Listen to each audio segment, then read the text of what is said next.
Hello नमस्कार दोस्तों। तो कैसे हैं आप सभी लोग। तो दोस्तों स्वागत है आपका अपने यूट्यूब चैनल में।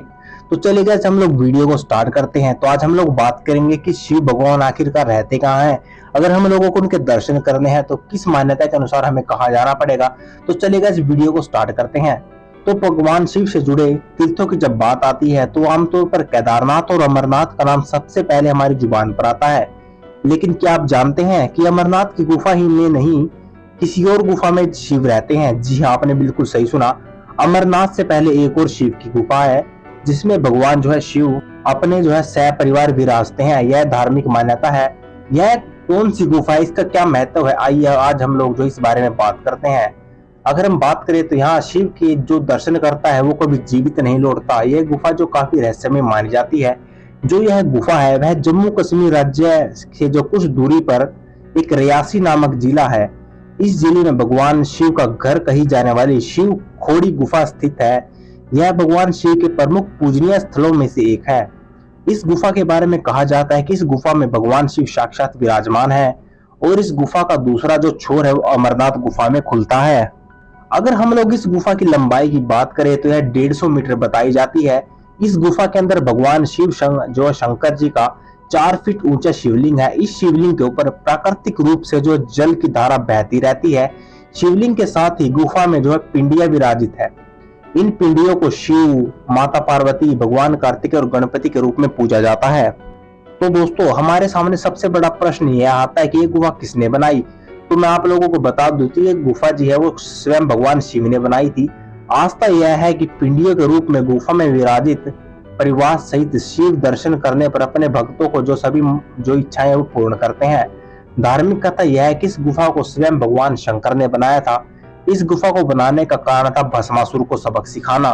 तो दोस्तों आप लोगों ने भस्मासुर की कहानी तो सुनी होगी। अगर आप लोगों ने नहीं सुनी तो मैंने अपने जो YouTube चैनल पे भस्मासुर की कहानी डाल रखी है, आप लोग वो कहानी सुन सकते हैं। तो चलिए गाइस थोड़ा सा मैं आपको बता देता हूँ। भस्मासुर को भगवान शिव ने एक आशीर्वाद दिया था कि वो जिस किसी के सिर पर भी हाथ रखेगा वह भस्म हो जाएगा। ऐसा वरदान प्राप्त करते ही वह भस्मासुर सबसे पहले शिव के पीछे भागा उनको भस्म करने के लिए। तो शिव जी भी अपनी जान बचाने के लिए आगे आगे भागे और भस्मासुर से बचने के लिए शिव जी को उससे आखिर में युद्ध करना पड़ा।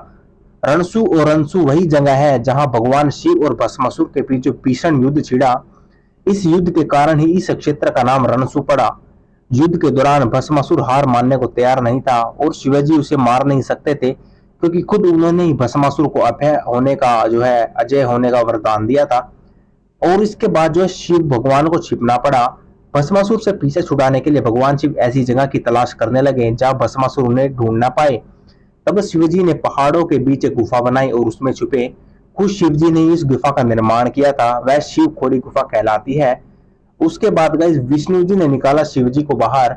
जो भगवान शिव को इस गुफा में छिपा देखकर भगवान विष्णु ने मोहिनी का रूप धरा और भस्मासुर को रिझाने के लिए उसके समीप पहुंच गए। मोहिनी का रूप देखकर भस्मासुर सब कुछ भूल गया और प्रेमांध होकर मोहिनी के साथ नृत्य करने लगा। नृत्य के दौरान उसने खुद को ही सिर पर हाथ रख लिया और साथ रखते ही भस्म हो गया। भस्मासुर के खुद को ही भस्म कर लेने के बाद भगवान शिव गुफा से बाहर आए। और दोस्तों शिव भगवान के द्वारा निर्मित इस गुफा का अंतिम छोर दिखाई नहीं देता है। मान्यता है कि जो कोई इस गुफा में स्थित शिवलिंग और पिंडियों के दर्शन कर गुफा में आगे की तरफ बढ़ता है वह कभी लौट कर नहीं आता।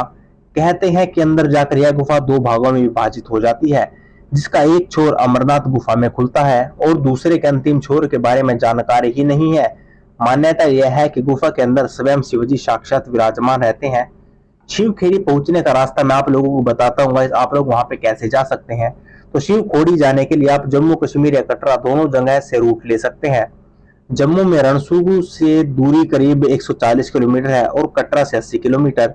फिर रणसू से शिव खोड़ी गुफा जाने के लिए करीब 3 से 4 किलोमीटर की चढ़ाई करनी पड़ती है।